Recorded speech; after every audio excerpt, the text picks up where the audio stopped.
podcast. Jebuth. Impermanence. A word I haven't said too much. Probably you haven't either. It's kind of a tongue twister. Impermanence, meaning not permanent. Everything existing in our world, our reality, is not permanent. If you can grasp impermanence, you will understand a more fluid way to operate throughout your life. You will cut out the ripples in the tide because you will realize that everything is on a timer. Flowers decay. Clouds come by and float away. It is something, if you accept, it can help everything operate better. I think the world's going to be after all this post-COVID stuff. I think it'll be like a mile marker or something where you can look back and be like, oh, that was when things changed. But I don't know, maybe I'm just being negative. And I always talk about being positive, so maybe it'll be the pinnacle of just the roaring 20s of 2020. Who knows? That'd be kind of cool. You can hold on and fight change. Be brief as life.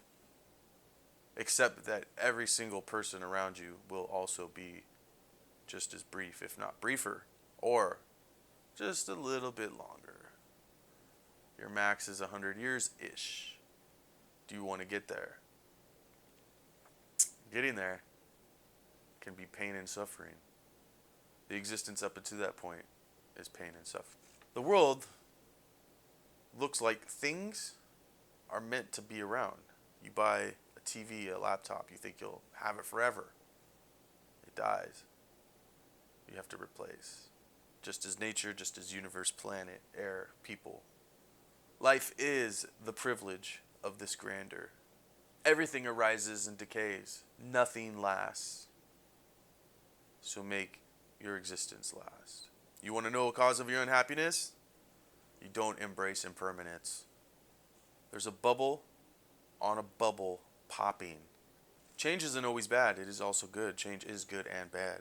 But yet, we have a stigma against it. Nobody wants it. We don't like it. Impermanence is hard to wrap your head around. A changing of traditions. It's not always everything you want it to be. Actually, it's probably exactly what you don't want it to be. That's why it's impermanent. Conquer and embrace impermanence. Love is community, family, friends, planet, state, spirituality. The spirit is impermanent. Be kind, have compassion, be generous, go with the flow. Try to live your dream, experience life. Have patience, repel fear. Let life unfold.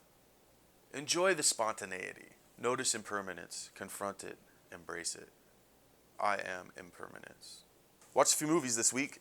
Got this at the 99-cent store. For guess how much? 99 cents. The Standoff at Sparrow Creek. It was actually pretty good. I'd check it out if I were you. No reason not to. And if you see it at your local 99-cent store, more power to you. Also, I caught from Park Chan-Wook, the director of Oldboy, Stoker with Nicole Kidman. And this is good. I don't think a lot of people have seen it. I know everybody loves Oldboy, but this was Mr. Wook's first film in America with American actors. I said Mr. Wook, Mr. Chan-Wook with a hyphen. Fantastic thriller, well done, beautiful cinematography. Check it out. I think it's on HBO Max right now too, if you got that. Ironically, I'd never seen Swordfish before, so I kind of watched that this week on and off. It's pretty good. It actually looked really good on my TV, and I knew it would be good. I guess if you look at the cast, and it's been around forever. It's kind of crazy. I was tripping out when they were like craning the fucking bus over LA in a helicopter. Just catching up with all these movies I thought I'd seen, but that's a good one. Saw again, which first time I saw it, I didn't really like it, or it was whatever. I haven't read the book. I do want to read the book, Life of Pi. I know you've seen it, so not too much to say about it, but this time I watched the special features first, and then I watched the movie, and it really kind of gave me a grasp of what they were trying to accomplish. I think it was dandy, but I didn't like it the first time, and now I do like it the second time, so more power to you. And this is a movie that I never heard of. It's from like 81, The Final Countdown, with Kirk Douglas and Martin Sheen. Pretty interesting. It's like a sci-fi. They're in the Navy and they get into a storm that time travels them back to Pearl Harbor, and they know everything that happened with Pearl Harbor and they can kind of save it. But, it's good. It's very original. I've never seen anything like it. It's the only movie you'll see where modern aircraft are fighting Japanese Zeros, and I'd check it out for you. It's a good flick. So I also saw 30 Minutes or Less, which is fucking hilarious. Um, Danny McBride is a king of making people laugh, and that movie's a little bit older than I thought. Or actually, I don't know. I just never watched it, and so I sat down on Netflix and watched it. So I can't wave it in front of you because it was online. But definitely check it out. It's fucking so funny. Stay amazing. Be kind. Read more books. Podcast Jebuth.